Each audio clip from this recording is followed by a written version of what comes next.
Hi mga ka-vlogger! For today's video, i-share na ko ang among experience sa Milo Marathon 2025. So excited kayo ako mga kids no nga mag-apil ani Milo Marathon kay first time man nahitabo dinhi sa Malaybalay. Milo everyday! So sayo pa lang sa buntag nagmata nami kay mag-inom sa Milo nga gihatak adtong nag-register ta. So niadto na dayon may Capitol, mingaw kayo ang dalan as in kana ma-feel nimo ba nga wow bibo gid guro kay ni nga event or dako kayo siya nga event. So pag abot na mo dito sa Capitol, gibuyan dayon ang 10 km. So nag-stretching sa mi kadali, dayon nagadto na dayon mi sa line kung asa ang sunod is ang 3 km.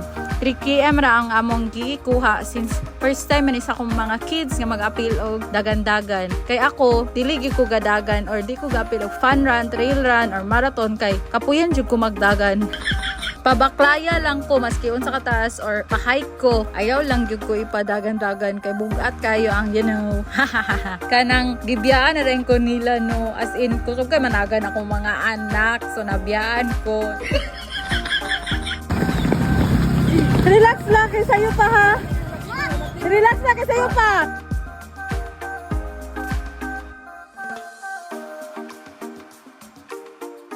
Nauna sila og abot sa finish line. Naloy ko atong uban bata nga wala gi pa finish kay kanang wala sila race bib. I don't know why nganong wala sila race bib. Siguro kay wa nahatag sa ilang parents. Sayang kayo kay nana sila sa finish line unta pero dili sila mahimong finisher. So kay naabot naman ta, dili pwede nga dita mag-avail aning mga libre ni Milo no. So naglinya-linya gid mi diri bahala gamay ra kay nga Milo basta kay malingaw lang ma-experience nga naay Milo nga event diri sa Malaybalay. So nalingaw ra pud baya ako mga kids ani.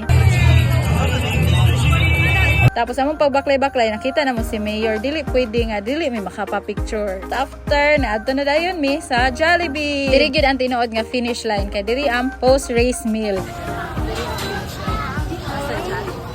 So, maora to. Bye!